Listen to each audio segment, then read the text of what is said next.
நாங்கள் ஆட்சியிலே இருக்கிறோம், எதிர்கட்சி தாங்க இருக்கிறோம். எதிர்கட்சியிலே உருட்டல் மிரட்டலுக்கு இப்படி இருந்த ஆளுங்கட்சியான என்ன ஆகிறது? அமைச்சர் சேகர் பாபு அதிமுக ஆட்சிக்கு வந்தவுடன் உருட்டல் மிரட்டலுக்கெல்லாம் பதில் சொல்ல வேண்டும் என எதிர்க்கட்சித் தலைவர் எடப்பாடி பழனிசாமி ஆவேசமடைந்துள்ளார். யாருக்கு உருட்டல் மிரட்டல்? எங்க உருட்டல் மிரட்டல்? நாங்கள் ஆட்சியிலே இருக்கிற உருட்டல் மிரட்டல். ஆட்சிக்கு வந்தால் உருட்டல் மிரட்டல் அப்போ பதில் சொன்னால் சரியா இருக்கு. நாங்கள் ஆட்சியிலே இருக்கிறோம், எதிர்கட்சி தாங்க இருக்கிறோம்.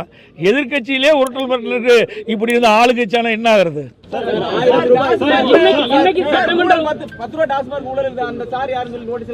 அதை நீங்க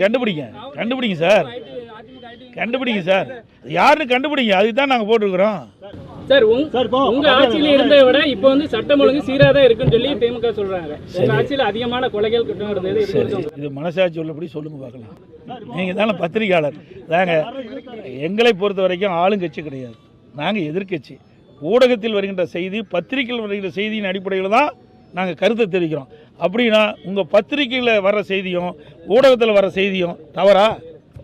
நீங்கள் தானே பத்திரிகையில் போடுறீங்க, இந்தந்த இடத்துல இன்றைக்கு பாதிக்கப்பட்டிருக்கிறாங்க, இந்தந்த இடத்துல ரவுடிகள் வீதியில் கத்தியோடு உலாவி வர்றாங்க, இந்தந்த இடத்துல கொலை நடக்குது, இந்தந்த இடத்துல பாலியல் வன்கொடுமைக்கு பாதிக்கப்பட்டிருக்காங்க அப்படின்ற செய்தி ஊடகத்தின் வாயிலாக பத்திரிகையின் வாயிலாக வருது.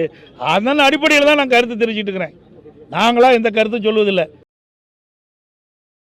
செய்திகளை உள்ளது உள்ளபடி தெரிந்து கொள்ள ரெஃப்ளெக்ட் நியூஸை சப்ஸ்கிரைப் பண்ணுங்க.